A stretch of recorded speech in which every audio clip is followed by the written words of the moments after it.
Reeve, or the aforementioned Project 2, is a game that is actually currently being developed by ALTA Studios. It's generated a lot of hype in the VR community, and they're actually having a playtest by the end of March, which is definitely passed by now.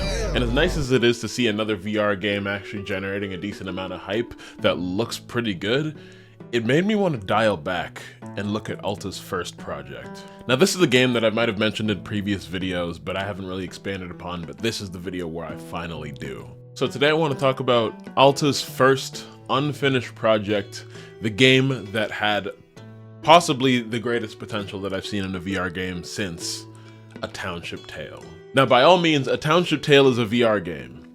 How do you know? How do you know? Pretty surprising considering the fact that, you know, this channel is just that, but it's a VR game that holds a very special place in my heart because it was one of the first VR MMORPGs that I ever played on, as well as one of the first few VR MMORPG concepts that I saw created even before Zen. Which that deserves its own video at some point. Yet even if you have or haven't heard about it, I think it's a very important game to talk about just because of what it had to offer. Something that I haven't been able to fully find in another VR game as of yet. Either because I haven't explored enough, or, you know, because there's been nothing like it yet. Which is why every time I look or boot up this game, it just pains me of the thought of what it could have become. This might be a little bit different to the typical reviews and more of maybe an in-depth analysis in a sense of just this VR game in general, because I feel like it holds a lot. It just sucks that I'll probably be forever disappointed at the fact that we'll never see this game reach its full potential. Now, although this isn't the first VR A Township Tale video that you've seen, you haven't heard me talk about it. So I was curious about this game because it's been a while. So I did a bit of research, and by research, I mean a quick Google search as to just what even happened to my pride and joy. Okay, maybe that's a little much. I mean, this game seemed to initially have so much momentum at first and such a supportive community, all for it to just stop out of nowhere. Now that could kind of be attributed to two things in a sense. Because this game was initially put out on PC VR and they all of a sudden stopped it to be able to get to Quest, because let's be real here, Quest makes the most money. Now, upon my research of scholarly articles and annotated bibliographies, Google, and probably YouTube comments and Reddit threads, it seems that the devs of the A Township Tale development team were actually laid off, as well as the fact that ATT barely seemed like a priority anyways. So I just want to provide a little bit of context before we really dive into things. ALTA's focus seems to be on Project 2, which is now named Reeve, which is a medieval dungeon crawling extraction game.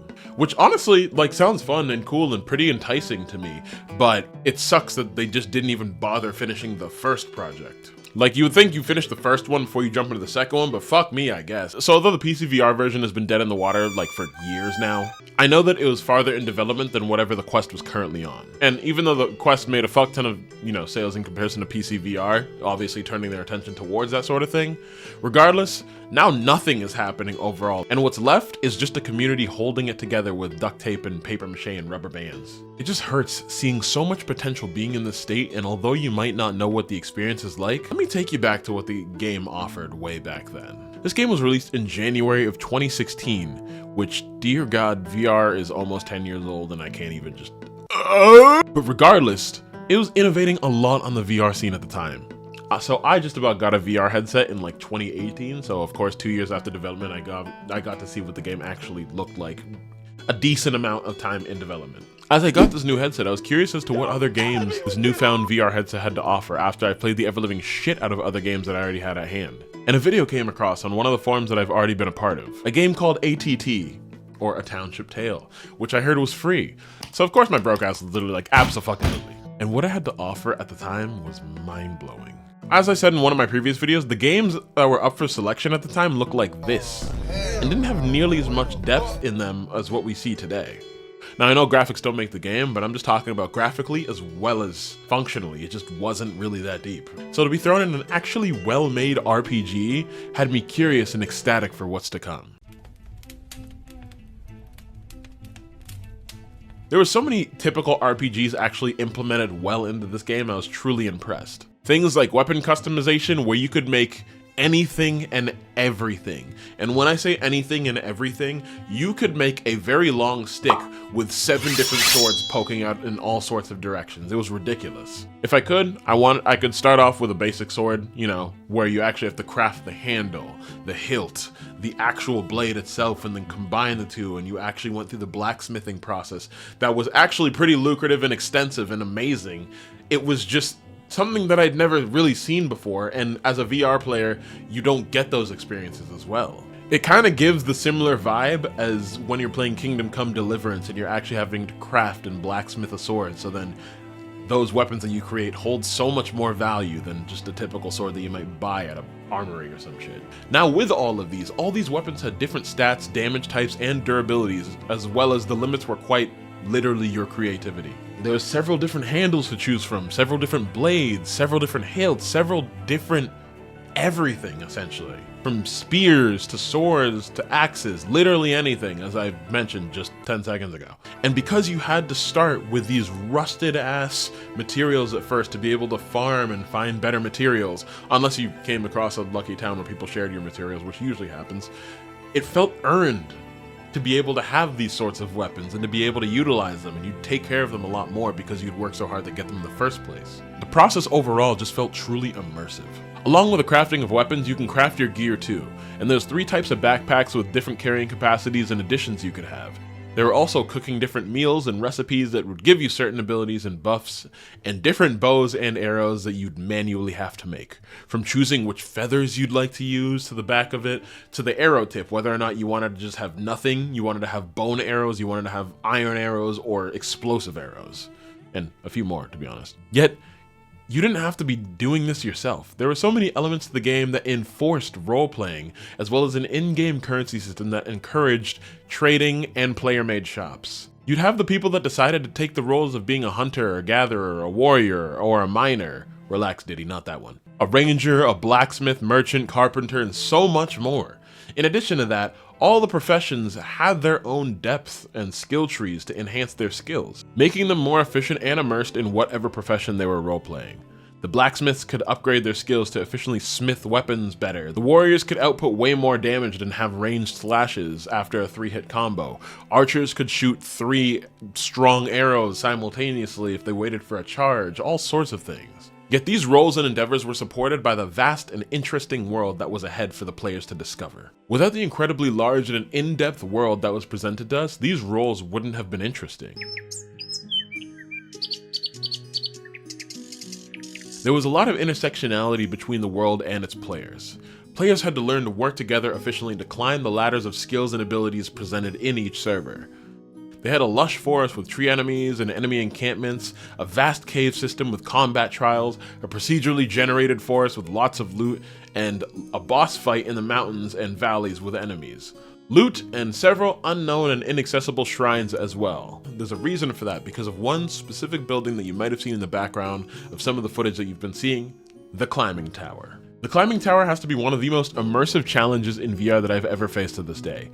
Either because of it actually being a humble and tactful event that challenges your stamina, planning, and execution, or just straight up a scale issue. Maybe I just suck at the game. The first time I actually approached this tower years ago, I had gone with some kid and an older gentleman to actually go for this challenge. They originally told me about this sort of challenge that gives you the ability to be able to climb any surface in the game. Which is why it makes sense that there was a lot of those inaccessible areas initially, because it's 4 players specifically that had actually completed the climbing tower. So they said that they were going to go complete the challenge and if I wanted to tag along. Of course I said, absolutely, why not?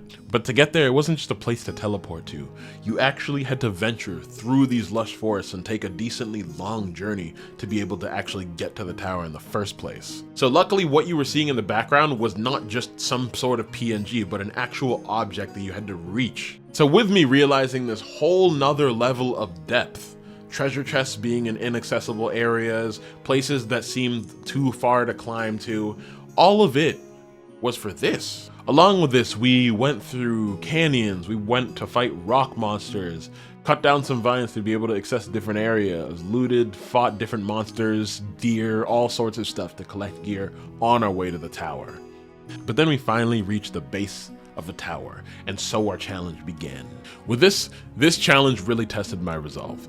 Throughout the challenge, I was actually covered in sweat. It was so bad. Some of it went into my eyes and burned a lot, but I was so determined to reach the top. But it was difficult because there were specific blocks that you had to grab onto in order to climb, and both of your hands had grabbing stamina. Not shared, but like individually. So you needed to prioritize which would be the most efficient route for you to take, as well as good spots to be able to stop and rest your hands, both in-game and real life. I was probably grabbing hardest. The quickest way to recover your stamina was to actually shake your hands, much like you do in real life if your hands cramped up or if you got tired. There were 5 levels of varying and increasing difficulty in the tower, so it's safe to say that you had to learn new and adaptable ways of climbing throughout this. Luckily, it had checkpoints, so whenever I fell off, I could just go back, thank goodness. From shimmying to fast climbing to launching myself from platform to platform, I finally got to the top. After like 2 days, I needed a rest from this shit. And I took the tips that the kid and the older person gave to me to heart, and made sure to apply it while I was climbing throughout this entire tower, even when they had left and probably finished it way before me. The thing is, we had all been doing this for like 2-3 hours straight. I know it doesn't take that long, but like we were doing this tower climb for like 2-3 hours, and I just said I needed to go. Like I was getting tired. But when I finally got to the top, that feeling of accomplishment hit like no other that I've ever felt in a VR game before. I could see how far, I could literally see with my eyes how far I had come from the beginning and how it changed up the game for me so much when I actually got the ability to climb anything, which gave me so much access to everything. But it was one of those rewards that actually truly felt earned, because the climbing tower, even if you're a speed runner, is still a pretty hard challenge. If it wasn't for the older man and the kid helping me out, showing me how to get there and climbing alongside of me for the first like 3 to 4 levels, I wouldn't have even known or wouldn't even have been able to, or just probably taken a considerably longer amount of time to actually finish it. Realistically, speedrunners are probably like, oh, well, we can complete this shit in like 30 minutes, get shit on. I don't care. I don't care, it was my first time. Without those two helping me, I don't think I would have made it to the top nearly as fast, if not made it at all. And not like just the overwhelming amount of support and camaraderie when it comes to the game's community members is just so overwhelming, but like in a good way. It just feels super genuine. And if it wasn't for them helping me not just get to the tower in the first place, but actually climbing up, I don't think I would have ever had that experience before. And that's where the third thing comes in. This game's community. If I had to describe it in 3 words, I would say this game's community is loyal, supportive, and kind of wholesome, actually, surprisingly. This game's got that Dominic Toretto to his family type of loyalty, that Naruto Uzumaki to that loves Sasuke type of loyalty, that Batman breaking every single bone of an innocent man stealing bread to provide food for his family's type of loyalty. Now talk! This community has been through it, and they honestly deserve a lot more, because the environment they raise was truly, truly loyal to this game. You felt a true sense of passion and love for this game, and unfortunately, it wasn't heavily reciprocated. There were supporter tiers that helped those that kept the game running get compensated for the people on their creative team. Some of which even originally started as community members that got hired on, which I feel like is probably the best way to start a community and like a team, right? There was such an overwhelming amount of love and support within this community that even after all this time, I logged back on a few days ago, there were still people that kindly offered supplies, just cuz. Like I randomly was just walking and got given a good backpack upgrade just from the base backpack, just cuz. Sure, it was a hand-me-down, and sure, the person didn't necessarily need it, but like most people would just throw it away as opposed to like thinking of giving it to others. And I know that like basic human decency is kind of like a rare concept nowadays, so it makes it stick out that much more. People leave a lot of their crafting tools actually in the blacksmithing shops, tanneries, and different crafting areas just for others to use, which really reinforces that sense of community. Now, when I'm on VR, I normally get a little too anxious to be able to talk to people and form connections. Yeah, I can't do that IRL. Yet with this game, I found myself talking, chatting with other members in the community, going on expeditions with other players in order to attain loot, discovering new environments, and building up our township tale. That was so fucking corny, bro. One of the things that I forgot to mention is that in each world, new shortcuts and pathways can be made to access other areas easier, yet they require a bunch of crafting materials to do so. Ones that would take one player unless they're an admin, ages to do, but because of community, it's way faster to get 300 plus wood, rocks, and sticks to form a bridge to access those areas. They did a really good job of intertwining the community with the discovery and exploration, and it overall emphasizes another type of collaboration. Now, each game will always have its toxic side or toxic part of the community. Yet with this game, that side was tiny. It was absolutely minuscule. I think with some of that, it would either just be people kind of abusing admin powers, if anything, but the odds of seeing people actually be genuinely douchey in these servers was like such a rarity that it almost like baffles you when you come across that sort of thing. So I guess that's kind of the benefit of it being a very, very small community anyways, just not as much toxicity. It's not nearly as present as you'd expect because the majority of the players are usually pretty chill. Yet if people end up pissing you off, you can always just end it by like actually battling with them. Because this game has a pretty, well, okay physics system. The idea of the physics system is there, and the building blocks are super present, but they're just not refined. And the thing is, I would say yet, if they were still planning on actually working on this game, but they've abandoned it for years, that this is probably what we're going to get, at least for a very long time. If not just ever. You're able to interact and attack players with any sort of weapons that you have or create, and there were originally talks way back when of diving more into the PvP sides of things. There were some servers that I joined years ago where they had a gladiator pit and some players could 1v1 for fun if they had any sort of beef or just for sport and entertainment, just for the hell of it. Other players still carry a physical presence in your game and aren't just easy to pass through. This really helps immerse myself since I'm not easily just phasing through people and their objects. And especially after being able to interact with each other, this makes things much more engaging. Although these are in the game, there tends to be a bit of lag or a bit of jankiness, of course, because it is an unfinished product. But I'm pretty sure had they actually decided to commit to finishing off this game or building upon it, that would have been ironed out. But considering how old it is, at the time, those were like revolutionary things. So for the time that it was actually made, that's truly impressive. It was almost like a rule at the time to just be able to pass through everything and have almost no interaction. I feel like base Skyrim VR or base Fallout VR is a perfect encapsulation of what VR looked like back in 2016 to 2018. And games like, fuck you, I'm mentioning it, Blade and Sorcery and A Township Tale were really the only few, as well as a few others that I'm probably not naming, that actually kind of added more physics into games to make it feel more immersive. I don't think Boneworks was out at the time. Boneworks was 2020, right? Boneworks 2020. 2019. Okay, still wasn't out at the time. I remember following that game, which was so cool, but that's another tangent. So at the time when this was made, systems like that were really, really revolutionary and stood out. Along with this, it's cool to be able to have the same interactions with food and objects in your world. You could smash flint together to make a fire, set other lamps alight with a torch that you are already holding, chop up pieces of food so you can ration out how much you eat and what gives you more stamina and buffs.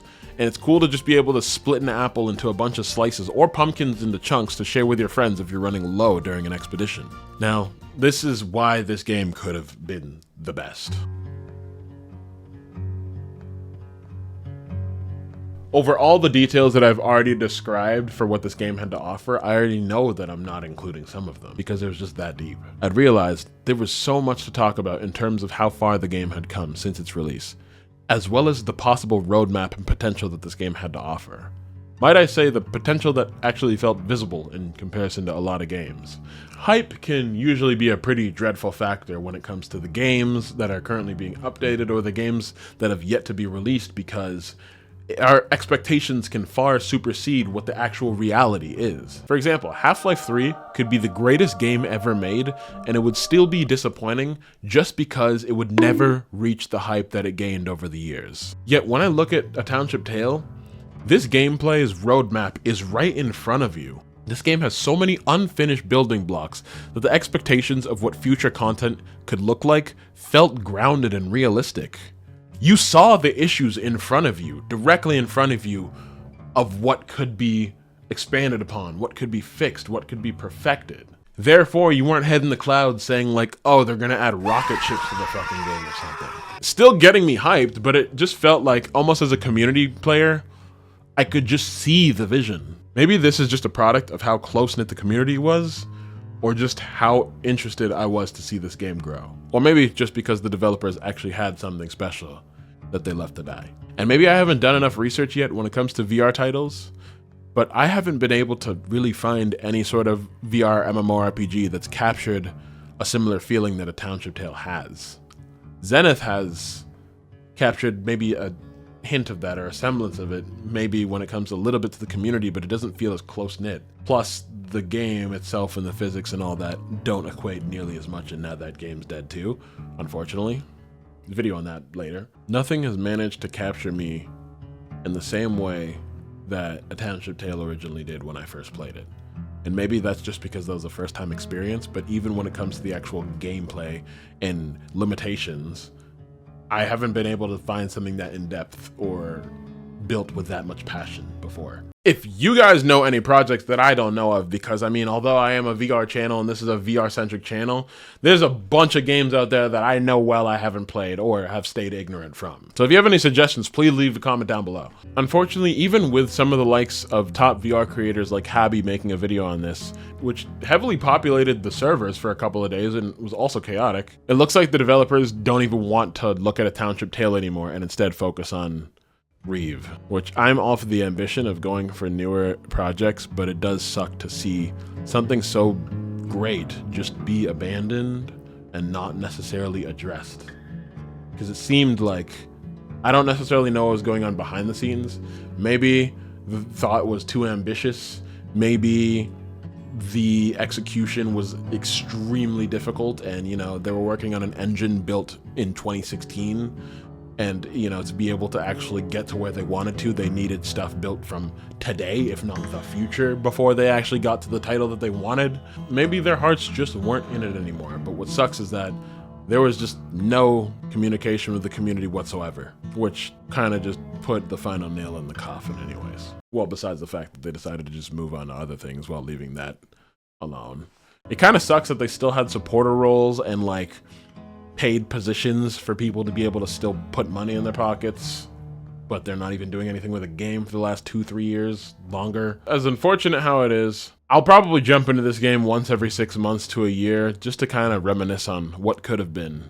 And it seems that regardless, there's at least some players that make private servers to keep, I guess, the dream alive and well of what could have been. So unless ALTA releases something just as good or brings back support for this game, or another company makes something just as good, if not better, I guess it is what it is. Till then though, if you haven't experienced this game whatsoever, it's free, first off, which maybe is the incentive to download it. But even today, and with the quality of VR games that we have nowadays, I think that game still does a pretty good job of standing up and being compared to what's being made today. Maybe not graphically, but also it's made like that stylistically. I believe that was a stylistic choice. It's still impressive what they were able to accomplish even back then, to the point where it's still a pretty good, incredible game to this day. I just only wish they hadn't abandoned it. But if you ever want to try it,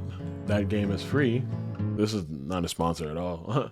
And although the servers are probably not nearly as populated as they used to be, and the game's relatively janky because it just hasn't been supported for years, I think it's eye-opening. And I think it's interesting for people to check it out and kind of see what the vision of ALTA was initially, before they had changed things up. That being said, I'm definitely trying Reeve just because I think that everything a Township Tale had to offer is hopefully getting moved into Reeve, because I feel like that was a relatively good engine that had like a lot of really, really good features. But that's my take on the game. Hope you enjoyed the video. This was probably a little longer than I expected. If you had made it to the end, I appreciate you so much for watching. Please leave a comment, like, leave.